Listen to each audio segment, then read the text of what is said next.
एकदा तु हिमाच्छन्ने यत्तराखण्डमण्डने अभयारण्यके ताण्डयशमीकोद्दालकास्तथा ऋषयः ऐतरेयश्च ब्रह्मविद्याविचक्षणाः तत्त्वजिज्ञासवो ब्रह्मविद्यायाः सङ्गताः समे तत्त्वचर्चारतानां तु प्रश्न एक उपस्थितः महत्वपूर्ण स प्रश्नः सर्वेषां मन आहरत् पिप्पलादं पप्रच्छातो महाप्राज्ञमृषीश्वरम् अष्टावक्रो ब्रह्मज्ञानी लोककल्याणहेतवे।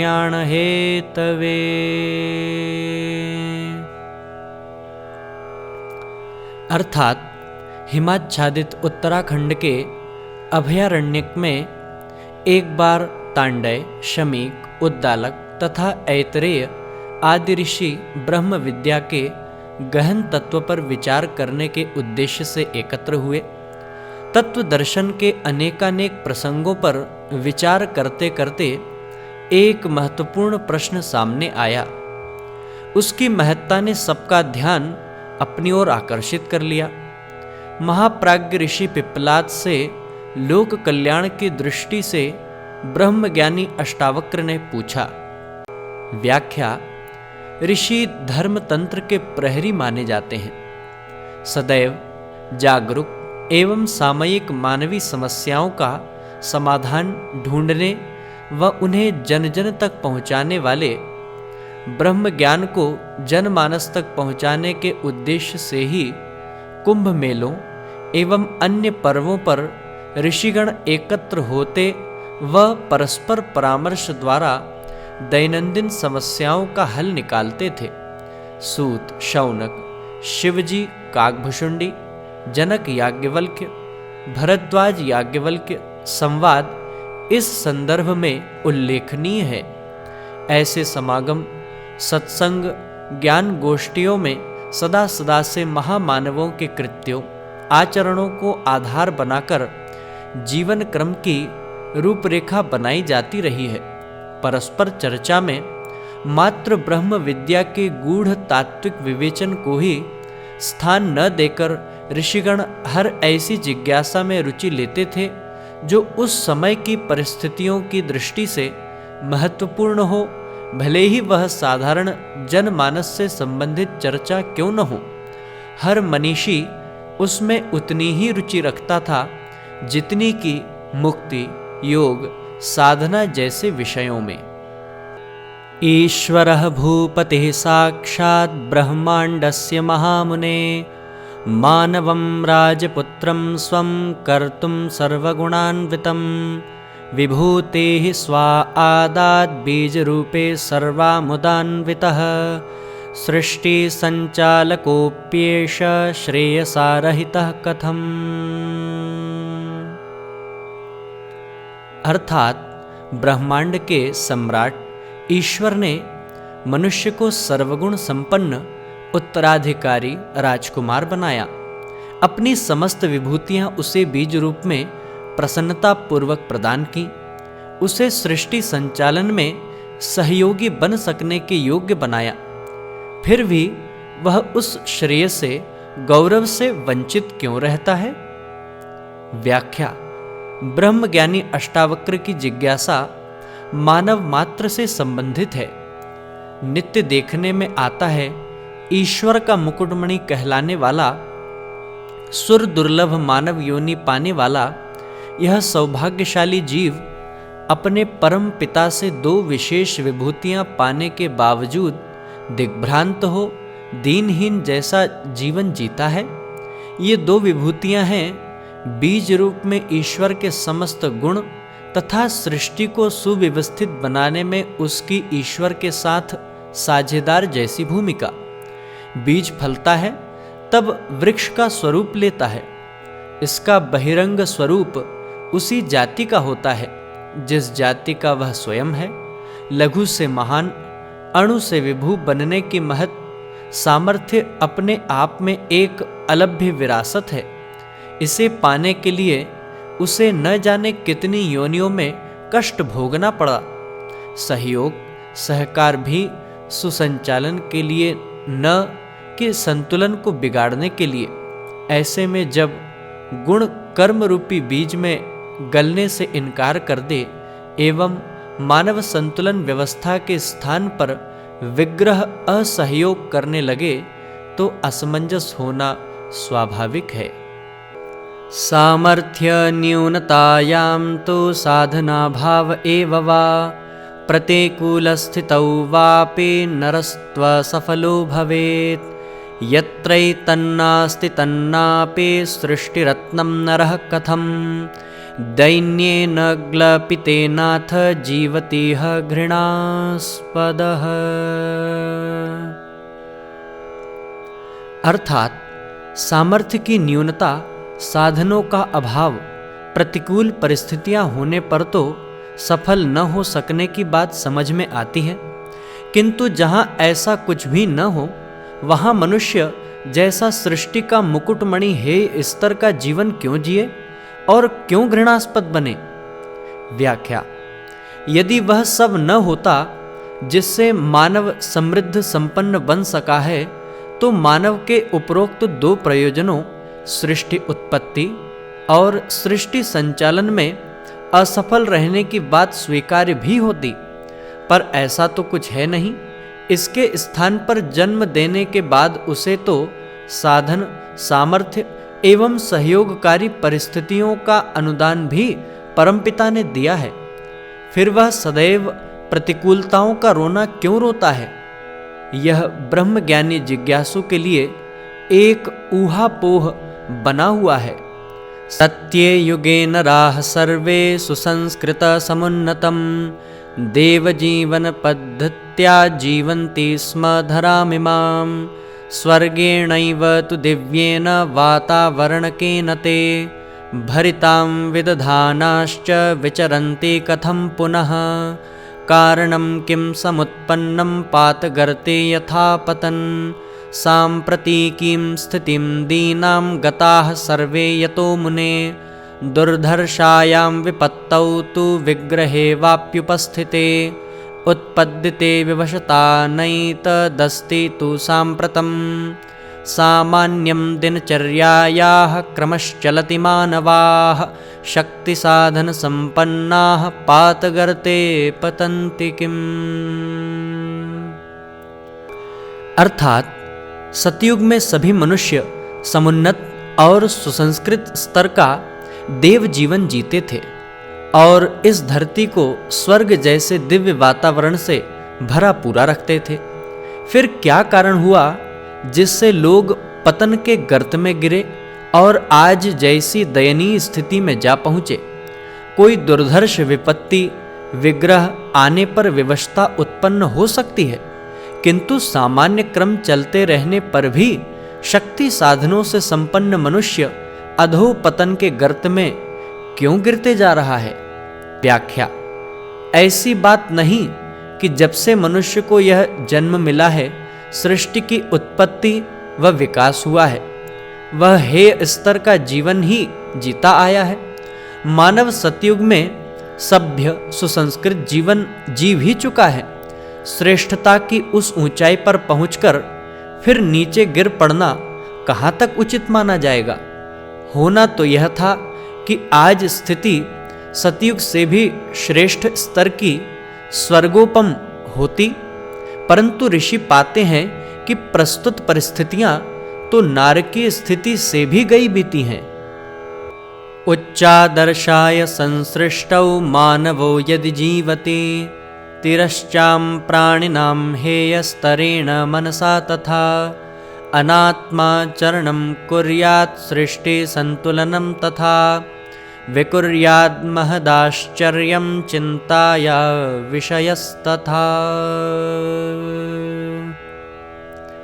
अर्थात उच्च प्रयोजनों के लिए सृजा गया मनुष्य तिर्यक योनियों में रहने वाले प्राणियों की तरह ही अधिक हेय स्तर की मनः स्थिति रखे, अनात्म आचरण करे और सृष्टि संतुलन बिगाड़े तो सचमुच ही यह बड़े आश्चर्य और चिंता की बात है। व्याख्या: सोचा यह था कि मनुष्य अपने को श्रेष्ठता से जोड़े रहेगा, अन्य जीवधारियों के लिए एक आदर्श उदाहरण बनेगा। पर स्थिति कुछ विचित्र एवं चिंताजनक भी है। विवेक चूड़ामणि में यह स्पष्ट करते हुए कि मनुष्य भ्रष्ट आचरण की ओर कब प्रवृत्त होता है, संकेत करते हुए कहा गया है, शब्दादिभिः पंचभिरेव पंच पंचत्वमापुः स्वगुणेन बद्धाः कुरंग मातंग पतंग मीन भृंगा नरः पंचभिरंचितः किम।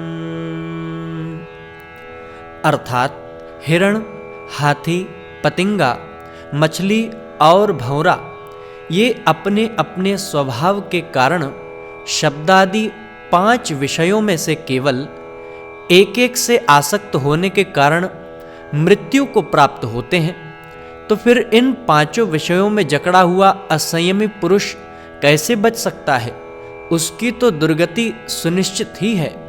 अन्य जीवधारियों के समान यदि मनुष्य भी शिष्णोदर परायण रहकर अपना आचरण व चिंतन बिगाड़ ले तो फिर यह मानना चाहिए कि वह धरती पर इस योनि में अवतरित होकर भी दुर्भाग्यशाली ही बना रहा। आज मानव की उपभोग की ललक व सुख साधना अर्जित करने की एकांगी घुड़दौड़ ने यह भुला दिया कि इस तथाकथित प्रगति और सभ्यता का सृष्टि संतुलन पर क्या असर पड़ेगा। उच्छृंखल भौतिकवाद अनियंत्रित दानव की तरह अपने पालने वाले का ही वह भक्षण कर रहा है।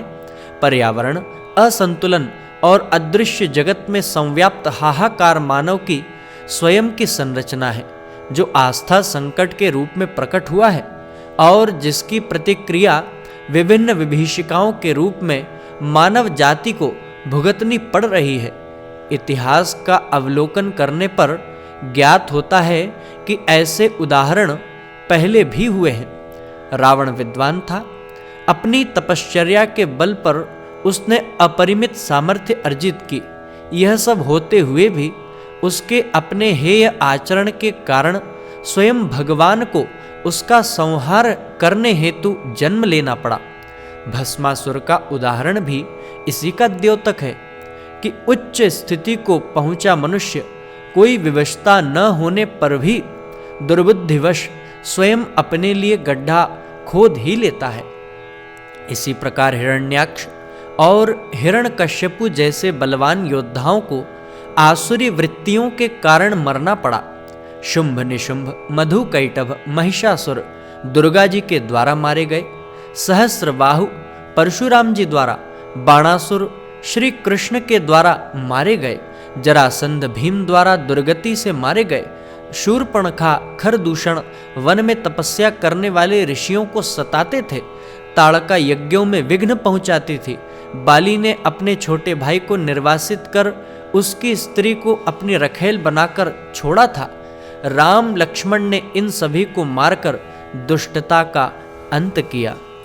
साश्चर्यस्यासमंजस्य कारणं किं भवेदहो न सामान्यं धिया मे तज्ज्ञातव्यं तु प्रतीयते हेतुना स रहस्येन भवितव्यमिह ध्रुवम् हेतुमेनं तु विज्ञातुमिच्छास्माकं प्रजायते महाप्राज्ञो भवांस्तत्त्ववेत्ता कालत्रयस्य च दृष्टा विज्ञातगुह्यानां ज्ञाता ग्रन्थिं विमोचय इदं ज्ञातुं वयं सर्वे त्वातुराश्च समुत्सुकाः अष्टावक्रस्य जिज्ञासां श्रुत्वा तु ब्रह्मज्ञानिनः महाप्राज्ञः पिप्पलादः गम्भीरं प्रश्नमन्वभूत् प्रशंस च प्रश्नेऽस्मिन् न वदच्च ततः स्वयं।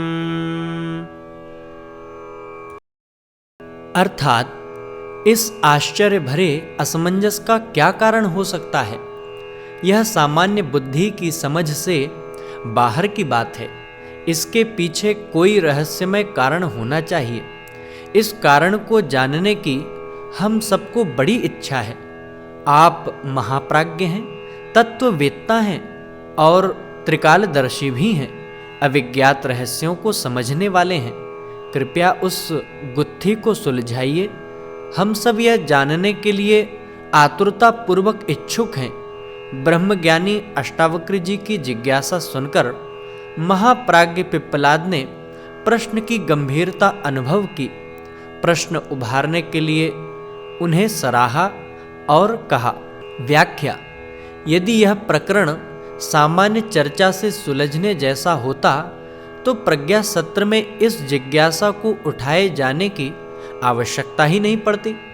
यह ऋषिकालीन परंपरा है कि ऐसे असाधारण मानवीय गरिमा से जुड़े प्रश्नों पर तत्वज्ञान के मर्मज्ञ महाप्राज्ञों ने समाधान पूछे जाते रहे हैं एवं तदनुसार अदृश्य सूक्ष्म जगत में वातावरण बनाया जाता रहा है।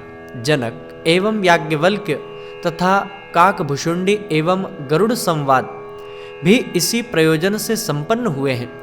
सूत शौनक संवाद के माध्यम से आर्ष ग्रंथकार ने कथोपकथन से अनेकानेक समस्याएं उभारी व सुलझाई हैं। महाभागन ते प्रश्नः केवलं दीपयत्यहो अध्यात्म तत्वज्ञानस्य सारतथ्यान्युतापितु लोककल्याणकृच्चापि श्रीष्यन्तेनं तु ये जनाः सत्यं ज्ञास्यन्ति यास्यन्ति श्रेयो मार्गे विपत्तया भवन्तः सर्व एतस्याः समस्यायास्तु कारणं समाधानं च शृण्वन्तु सावधानेन चेतसा। अर्थात, हे महाभाग, आपका प्रश्न न केवल अध्यात्म तत्वज्ञान के सार तथ्यों पर प्रकाश डालता है वरन लोक कल्याणकारी भी है। जो इस शंका समाधान को सुनेंगे वे सभी सत्य को समझेंगे, विपत्ति से बचेंगे और श्रेय पथ पर चल सकने में समर्थ होंगे। आप सब लोग इस समस्या का कारण और समाधान जरा ध्यान पूर्वक सुने। व्याख्या: महाप्राज्ञ पिप्पलाद प्रश्न की गंभीरता को अनुभव करते हुए कहते हैं कि ऐसी जिज्ञासा का समाधान हर सुनने वाले को सत्य का बोध कराता है। वस्तुतः सुनते तो अनेक हैं, पर वे अंदर तक उसमें प्रवेश कर उसे जीवन में कहाँ उतार पाते हैं। सुनने वाले जिज्ञासु साधक वृत्ति के हों, जन कल्याण ही जिनका उद्देश्य हो, वे कथा श्रवण कर उसे सार्थक कर देते हैं।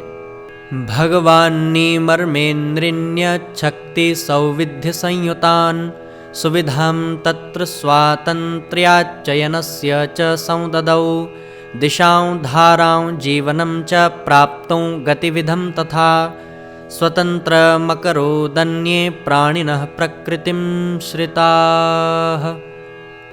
अर्थात, भगवान ने मनुष्य को जहाँ शक्ति और सुविधा से भरपूर बनाया वहाँ उसे एक विशेष सुविधा स्वतंत्र चयन करने की भी दी है। अपनी दिशाधारा, जीवन क्रम और गतिविधि अपनी इच्छानुसार अपनाने की छूट दी। अन्य सभी प्राणी तो प्रकृति का अनुसरण मात्र कर पाते हैं। व्याख्या: मनुष्य शक्ति साधन संपन्न है, इतना कि जितने सृष्टि के अन्य प्राणी नहीं। शरीर बल तो उनके पास भी है, पर बुद्धि कौशल तथा अपना मार्ग स्वयं चुनने की छूट ने मनुष्य को विशिष्ट विभूति संपन्न जीव बना दिया है। इस स्वतंत्र चयन में भगवान का भी कभी हस्तक्षेप नहीं होता। रावण तथा विभीषण एक ही कुल में उत्पन्न हुए सगे भाई थे। दोनों विद्वान पराक्रमी थे। एक ने अपनी दिशा अलग चुनी व दूसरे ने प्रवाह के विपरीत चलकर अनीति से टकराने का साहस किया। धारा को मोड़ सकने तक की क्षमता भगवान ने मनुष्य को दी ही इसीलिए है ताकि वह उसका सहयोगी बन सके। भगवान ने मनुष्य को इच्छानुसार वरदान मांगने का अधिकार भी दिया है। रावण शिव का भक्त था। उसने अपने इष्ट से वरदान सामर्थ्यवान होने का मांगा, पर साथ ही वह भी कि मरूं तो मनुष्यों के हाथों। उसकी अनीति को मिटाने, उसका संहार करने के लिए स्वयं भगवान को राम के रूप में जन्म लेना पड़ा। राम शिव के इष्ट थे। यदि असाधारण अधिकार प्राप्त रावण प्रकांड विद्वान होते हुए भी अपने इष्ट भगवान शिव से सत्परामर्श लेना नहीं चाहता, तो उसका अंत तो सुनिश्चित ही होगा। यह भगवान का सहज रूप है, जो मनुष्य को स्वतंत्र इच्छा देकर छोड़ देता है। जीव विशुद्ध रूप में जल की बूंद के समान इस धरती पर आता है। एक ओर जल की बूंद धरती पर गिरकर कीचड़ बन जाती है, वह दूसरी ओर जीव माया में लिप्त हो जाता है। यह तो जीव के ऊपर है, जो स्वयं को माया से दूर रख समुद्र में पड़ी बूंद के आत्म विस्तरण की तरह सर्वव्यापी हो मेघ बनकर समाज पर परमार्थ की वर्षा करे अथवा कीचड़ में पड़ा रहे।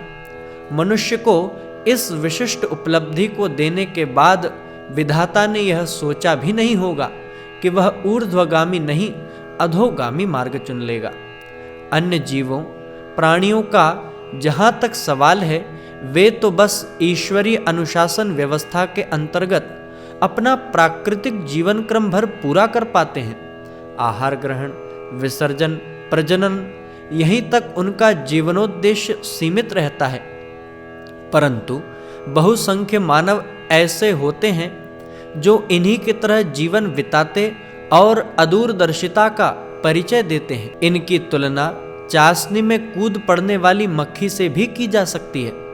चाशनी के कड़ाव को एक बारगी चट कर जाने के लिए आतुर मक्खी बेतरह उसमें कूदती है और अपने पैर उस जंजाल में लपेटकर बेमौत मरती है, जबकि समझदार मक्खी किनारे पर बैठकर धीरे धीरे स्वाद लेती है और उन्मुक्त आकाश में बेखटके विचरती है। अधीर आतुरता ही मनुष्य को तत्काल कुछ पाने के लिए उत्तेजित करती है और उतने समय तक ठहरने नहीं देती जिसमें कि नीतिपूर्वक उपयोगी आवश्यकताओं की पूर्ति सरलता पूर्वक संभव हो सके। मछली वंशी में लिपटी आटे की गोली भर को देखती है। उसे उतना अवकाश या धीरज नहीं होता कि यह ढूंढ समझ सके कि इसके पीछे कहीं कोई खतरा तो नहीं है। घर बैठे हाथ लगा प्रलोभन उसे इतना सुहाता है कि गोली को निगलते ही बनता है। परिणाम सामने आने में देर नहीं लगती, कांटा आंतों में उलझता है और प्राण लेने के उपरांत ही निकलता है। अस्याः स्वतंत्रतायास्तुपयोगं कः कथं मुने करोते सम्मुखे सेयं परीक्षा पद्धति स्थिता। अर्थात, हे मुने, इस स्वतंत्रता का कौन किस प्रकार प्रयोग करता है, यही परीक्षा पद्धति हर मनुष्य के सामने है। व्याख्या: विधाता ने मनुष्य को विभूतियां दे दी और साथ ही यह अधिकार भी कि वह उनका जैसा चाहे वैसा उपयोग करे, पर यह भी स्पष्ट कर दिया कि इस चयन की छूट का दुरुपयोग जो करता है वह दुर्गति को प्राप्त होता है। दूसरी ओर अपना लक्ष्य जानते हुए जो मानवोचित गरिमा का निर्वाह कर सुनिश्चित योजना बनाकर जीवन व्यतीत करते हैं, अपने कल्याण व परामर्थ को साथ जोड़ते हुए जीवन शकट खींचते हैं, वे सद्गति को प्राप्त होते हैं। यह एक चुनौती हर व्यक्ति के समक्ष है कि वह श्रेय पथ को स्वीकार करे अथवा प्रिय को। श्रुतायुध व भस्मासुर दोनों ही असुरों को तप द्वारा वरदान प्राप्त थे। यह तो उनकी दुर्बुद्धि ही थी कि वह वरदान उन्होंने अपनी इच्छानुसार ऐसा चुना जो अंततः उन्हीं की मृत्यु का कारण बना। श्रुतायुध के पास शंकर जी के वरदान से प्राप्त एक गदा थी। शर्त मात्र यह थी कि वह उसका अनीति पूर्वक प्रयोग न करे, और यदि वह ऐसा करेगा तो लौटकर वह उसी को नष्ट करेगी। महाभारत युद्ध में क्रोध के आवेश में उसने उस गदा का प्रयोग सारथी की भूमिका निभा रहे भगवान श्री कृष्ण पर कर डाला। गदा बीच से ही वापस लौटकर श्रुतायुध पर ही आ गिरी और उसे क्षत विक्षत कर गई। भस्मासुर ने भी यही वरदान मांगा था कि वह जिसके सर पर हाथ रख देगा वही भस्म हो जाएगा। जब उसने वरदान का दुरुपयोग आरंभ कर दिया तो भगवान ने अपनी माया रची और उसकी दुर्बुद्धि ने उससे स्वयं अपने ऊपर हाथ रखवाकर उसी को भस्म कर डाला। यह चयन की दिशा धारा ही है जो मनुष्य का गंतव्य और भवितव्य निर्धारित करती है। अगर आपको हमारी यह वीडियो पसंद आई हो तो कृपया इसे लाइक, शेयर व कमेंट अवश्य करें। साथ ही हमारे YouTube चैनल ऋषि चिंतन को सब्सक्राइब भी करें। साथ ही बेल आइकन को भी प्रेस कर दें ताकि आने वाली सभी वीडियोस की नोटिफिकेशंस आपको मिलती रहें। धन्यवाद।